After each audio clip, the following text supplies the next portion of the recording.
झट से बहुत कुछ सीखना है, TRS क्लिप्स हिंदी को सब्सक्राइब कीजिए। सबसे डेंजरस सिचुएशन क्या हुई आपके साथ? होती रहती है, मतलब बड़ी वो बड़ी वो होती है, सिचुएशनल होती है। मतलब I have been paralysed once, एक बारी पैरालाइज हो गया था complete left side of my body से एट 22,000 फीट इन तिब्बत। वहाँ हेलीकॉप्टर भी नहीं उड़ते, कोई रेस्क्यू नहीं होता, कुछ लॉन्ग लाइन नहीं होता। मेरे साथ मेरे दो शेरपास थे, they had to save themselves and go down and come back to wait for good weather, because उनके तब तक हाथ पैर चल रहे थे, और जहाँ से कैंप 2 से जहाँ से उन्होंने मुझे नीचे लेके आना था, it was very audacious attempt. Already 2012 मैं 18 साल का था, और मैंने तब सोचा था कि हम 8,000 मीटर पीक्स चढ़ेंगे एक सीजन में। बट थोड़ा सा ज़्यादा डेड टू ड्रीम बिग थोड़ा ज़्यादा हो गया था क्योंकि आपकी बॉडी पर लोड। हाँ, we went in a very jet streams were showing in the weather reports, jet streams were there, हर जगह थी jet streams। बहुत high altitude में heavy winds होती हैं which can go up to 150-200 kilometers per hour, weather changing winds होती हैं, 10,000 metre पे चलती है altitude पे, ट्यूबुलर फॉर्म में जाती हैं, तो डाउनवर्ड ड्राफ्ट क्रिएट करती हैं। डाउनवर्ड ड्राफ्ट क्यों? डाउनवर्ड ड्राफ्ट क्यों क्या होता है? क्या डाउनवर्ड ड्राफ्ट में नीचे की तरफ प्रेशर बनाती हैं। जब ऐसे ट्यूब में कोई चीज़ बहुत तेजी से ट्रैवल करेगी तो डाउनवर्ड प्रेशर बनाती है, तो हम लोगों को फील होती है heavy winds on the mountain, because we are at 8,000 metres, हवा चल रही होती है 10,000 मीटर्स पे। आपकी बॉडी को क्या फील होता है? बॉडी पूरी जम रही होती है, ठंड, कुछ दिखाई नहीं देता, वाइट आउट हो रहा होता है, it's cold, you can be phloem of the mountain, kite की पतंग की तरह उड़ते हो जाओगे 150 किलोमीटर की स्पीड में, चाहे कोई एंकर लगाया हो, चाहे कुछ भी हुआ हो, तो you can not be up there. But we got stuck, we were in spring season. ऐसा एक पहाड़ जो ऑटम सीजन में चढ़ाता है, उसको स्प्रिंग सीजन में चढ़ रहा था मैं, थोड़ा सा ज़्यादा ऑडेशियस हो गया था। उससे पहले कभी फेलियर चखा नहीं था। एवरेस्ट पहली बारी में चढ़ने की कोशिश करी 2010 में, फर्स्ट अटेम्प्ट में चढ़ गया। लोथ से अटेम्प्ट करा अगले साल, 364 days before I completed my Everest anniversary, 17 साल की उम्र में लोथ से चढ़ गया। सेम ईयर फिर मैंने सोचा कि नहीं, मनासलू बनते हैं। I became the youngest person to climb Manaslu in the same year, 2011 autumn season. तो फेलियर ना कभी पहाड़ पे देखा नहीं था, सोचा, ड्रीम करा, गया, अटेम्प्ट करा, हो गया। Suddenly the mountains had their own way of, I think, ना थोड़ा सा humbling me down. So तो they killed me। मैं हमेशा बोलता हूँ जान ली, बट इतना छोड़ दिया कि वापस आ सकूं। तो वहाँ जाके थोड़ी सी हालत ज़्यादा ख़राब हो गई थी। Then my Sherpas came back। ये कहानी को थोड़ा सा स्लो डाउन करते और डिटेल में बताइए पहले कि आप पैरालाइज हुए कैसे। तो हम लोग को 3 दिन हो गए थे, रास्ता, हवा खुल नहीं रहा, वेदर क्लियर नहीं हो रहा था। हम लोग चोयू करके एक पीक है, विश्व की 6वीं सबसे ऊंची चोटी है, आउट ऑफ द 14,800 सबसे इजी मानी जाती है। Actually it's easier one. वाह। सो ऑन उसके में जनरली ये पहाड़ चढ़ा जाता है ऑटम सीजन में, सितंबर अक्टूबर के टाइम पे। अब मैं सितंबर अक्टूबर में 2011 में ये तो चढ़ लिया था, इतना एक्सपीरियंस था नहीं, इतना अनुभव था नहीं कि मैं और एक्सपीरियंस मकालू और अन्नपूर्णा और ऐसी चोटियों पे जा सकूं। सारे सीनियर माउंटेनर्स ने मुझे गाइड करा कि थोड़े इजी माउंटेन पे ऑफ सीजन में जाके देखो, you will be able to test your limits. तो मैं गया, मैंने बोला नहीं, एक पहाड़ नहीं रहेगा। टिबेट का परमिशन उस टाइम पे थोड़ी सी डिफिकल्ट होते थे, तो मतलब टिबेट जा ही रहा हूँ, तो that 8,000 meter peaks in Tibet, Shishapangma and Cho Oyu. तो Cho Oyu was my first one. पैसे वैसे सब दोनों पहाड़ के भर के सब सेट रखा था, बट जल्दी थी अंदर से कि शिशापंगमा जाना है। तो पुश करा यहाँ पे, वेदर रिपोर्ट आ रही थी, हाँ 40 किलोमीटर की स्पीड है विंड्स की, कोई दिक्कत नहीं, कर लेंगे। Too much in my head, too much over expecting out of my self, because अभी तक फेलियर देखा नहीं था पहाड़ों में। पहले दिन पहुंचे, बैड विंड, कैसे ना कैसे करके टेंट एस्टैब्लिश करा। दूसरा दिन निकला, तीसरा दिन निकला, तीसरे दिन तक हमारा ब्यूटेन सब खत्म होना शुरू हो गया, तो अब पानी नहीं बन पाएगा। और आप उसी जगह पर अटके हुए थे टेंट के अंदर, 3 जने हम लोग, me and my 2 more sherpas with us. दिन भर क्या करते हो? कुछ नहीं, शवलिंग द स्नो, क्योंकि स्नो स्टॉर्म चल रहा था, तो अगर 2-3 हम लोग शिफ्ट में सोना पड़ता था। रात को भी सब लोग सो नहीं सकते थे, अगर सो जाएंगे कोई भी सब लोग 3-6 घंटे से ज़्यादा, तो पूरा टेंट स्नो के अंदर कोलैप्स कर जाएगा। तो उठ के बार बाहर आके स्नो शवल करनी है, जो रिसोर्सेज बाहर रखे, इतना सही होता है ना टेंट, हार्डली इस कारपेट का भी हाफ एरिया होगा। तो उसमें 3 जने लेटे हुए अंदर, hardly any battery movement to move, resting, recuperating, waiting for good weather, walkie talkie की बैटरी सेव कर रहे हैं, सारी बैटरीज बार बार निकाल के स्लीपिंग बैग में डालना, फिर निकाल के बाहर करना, सब कुछ को वर्किंग भी रखना है, क्योंकि मर गया तो खत्म हो सकता है।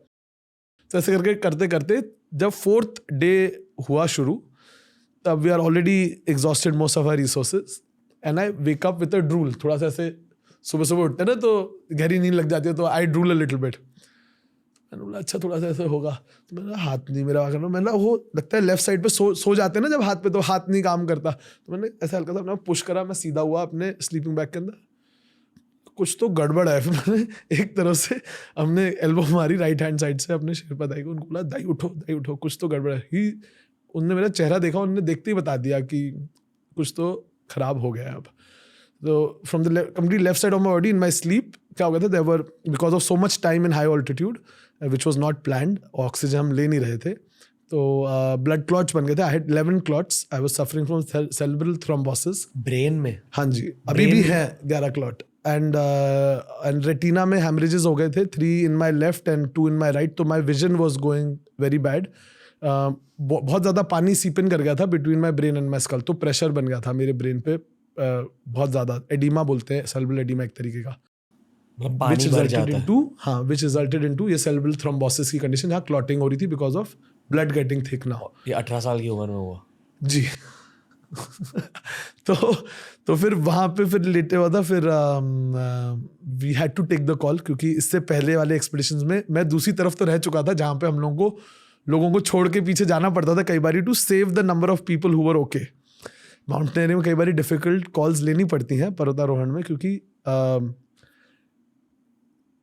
नाउ पीपल आर, कई बारी लोग बिना ऑक्सीजन के अटेम्प्ट करते हैं, बिना शेरपा के अटेम्प्ट करते हैं। Now you have to first save yourself to be able to help somebody else, same basic ground rule. तो my Sherpas had to now time to go down, because मेरा शरीर काम कर नहीं रहा था, थोड़ा बहुत जो ब्यूटेन बचा हुआ था वो भी उनने गर्म पानी उबालने में और वो सब खत्म करते हैं, क्योंकि उनको लगा था थोड़ा शरीर गर्म करेंगे तो ठीक हो जाएगा, खून वापस चलना शुरू हो जाएगा। But obviously they did not know that I had these clots which had formed in my brain. तो कार्रवाई शुरू हुई, उन लोगों ने मुझे सब वार्म टेंट में पैक करके उन्होंने बोला अब हम नीचे जाते हैं।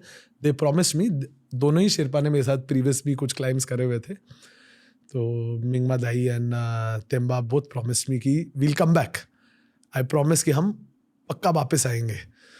बट मुझे पता था कि वापस तो तभी आ पाएंगे जब मौसम खुलेगा, वरना ये रेस्क्यू नहीं है, रिकवरी ही होगी। रेस्क्यू तब तक होता है जब तक इंसान जिंदा है, रिकवरी तो होती है बॉडी लेके आनी है अब वापस। तो वहाँ टेंट में फिर पड़े जब ये दोनों चले गए, फिर थोड़ा सा हिट होना शुरू हुआ।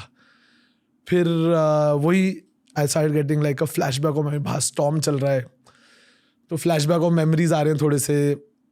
पहली बारी अंदर से ऐसे सवाल आने शुरू हुए, बिकॉज उससे पहले ना थोड़ा सा मैं पलट के देखने वाला इंसान नहीं था। I used to take my parents for granted, I used to take my family for granted, I used to take my friends for granted, everything थोड़ा सा take it lot for granted. But पहली बारी ऐसे अंदर से थोड़े से सवाल उठे कि क्योंकि अब अंत इतना पास था और दिख रहा था, ऐसा लगता है क्या मैं have I been a good son, क्या मैंने अपने पापा को इनफ प्यार करा है कि क्या भगवान आप मुझे एक मौका दे दो, I want to go back to my mom and I want to hug her once, और यू नो भगवान प्लीज एक बारी वो you know there so many flashes which are coming lying down that tent, and I was almost मतलब give up तो हो ही रहा था। अब धीरे धीरे करके वो होता है ना कि you go into a negative spiral.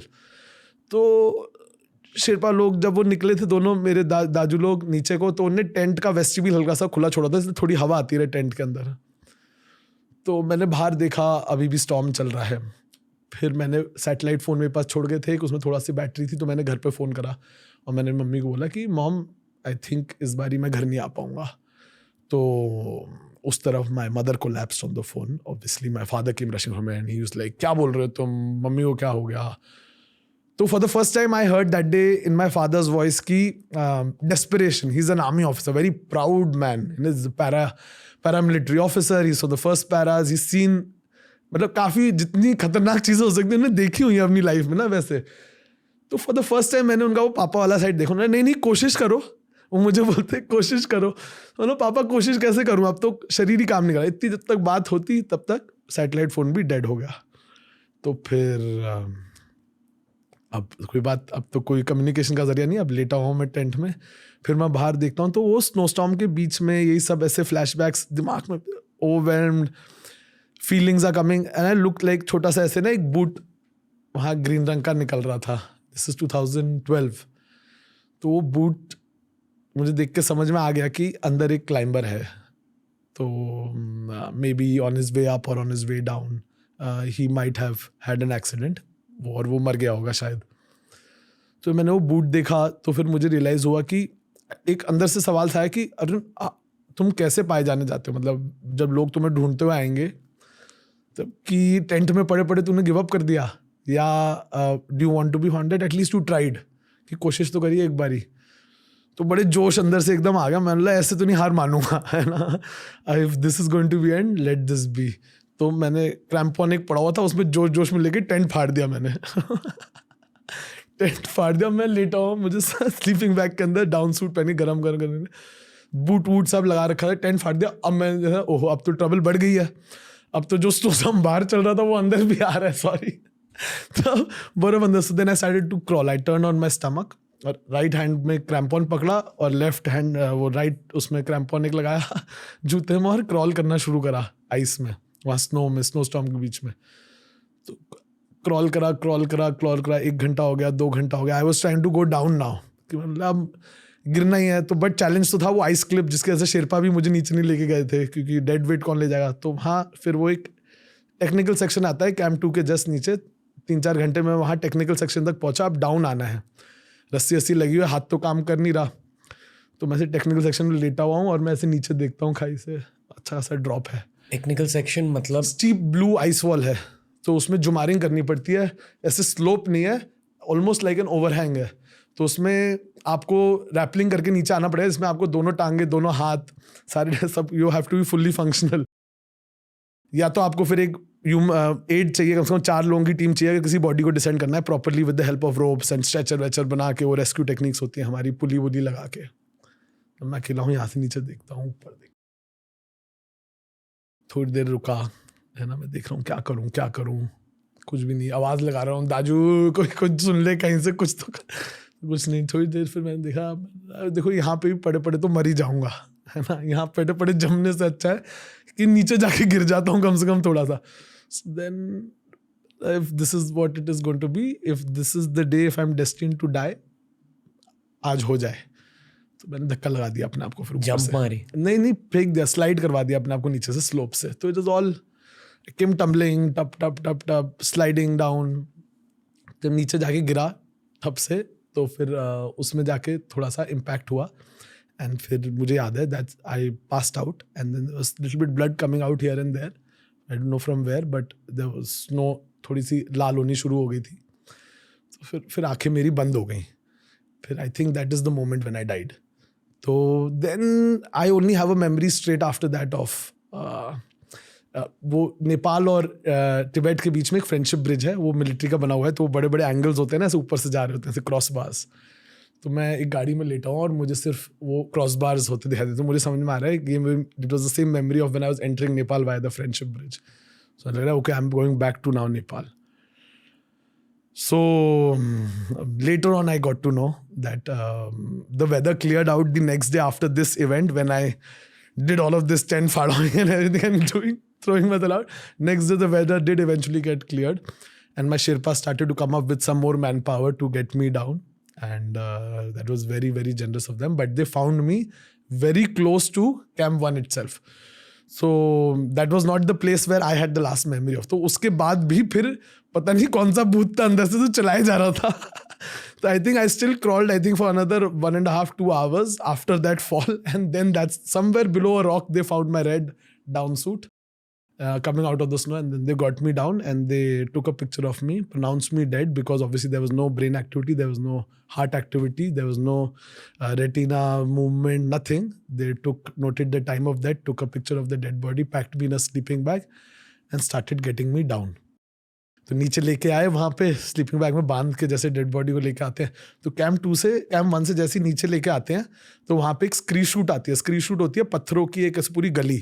तो उसमें आप एक जगह पैर रखो, साइड वाले पत्थर भी हिलने शुरू होते हैं, इस तरफ के भी पत्थर हिलने शुरू होते हैं, सब कुछ हिलना शुरू हो जाता है नीचे को। तो उसमें ये लोग लोअर कर रहे हैं, 2 शेरपा ऊपर से, 2 शेरपा नीचे से रस्सी लेके। सो 2 शेरपा ऊपर से, 2 शेरपा नीचे से रस्सी लेके डाउन कर रहे हैं, एंड दे हियर दिस क्रफल from inside the sleeping bag. You know, वो ड्राई फिट क्लोथ्स जब आपस में ऐसे ऐसे घिसते हैं, तो दे सडनली फील की भूत है, and they let go of me, and I go another 100 meters down on that slope. And I think it was the warmth, and वो धूप निकल गई थी तब तक। तो I think I had frozen almost, I had gone into hibernation और something, and then I came back, and then they saw that there was some brain activity and I was trying to move inside the sleep. तो I was alive. तो खुश तो थे बड़े। but for a second I almost scared the lives out of them, and that was, I think, my first time where I literally had an experience where I was not there anymore, and then I came back.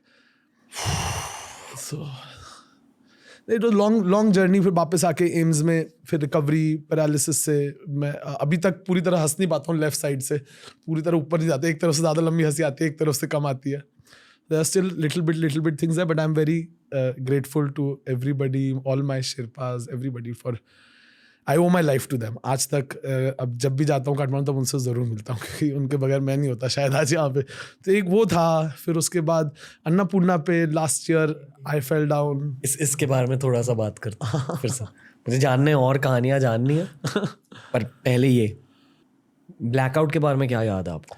सो ये सब ना वापस पूरा circle मुझे याद आता है काफ़ी कुछ 2016 में, क्योंकि अब जब एक कहानी मेरे दिमाग में शुरू हो जाती है, जब मैं वापस आ गया एम्स में, दिल्ली में बैठा हुआ था, तब मेरी मम्मी तो बेचारी इतनी खुश थी कि शी वाज लाइक, अच्छा जिंदा है, ठीक है, चाहे इसकी अब एक लेफ्ट टांग काटनी है काट दो, इसका लेफ्ट हैंड काटना है काट दो, कुछ भी हो, मेरा लड़का जिंदा है.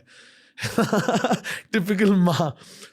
बट रोज की एक लड़ाई शुरू हो गई थी. मुझे अंदर से फील होता था मेरा हाथ और मेरी टांग, मैं बोलता नहीं जिंदा है, बट ऊपर से उनको दिखता था कि ब्लैक हो रहा है, तो रिकवर नहीं करेगा.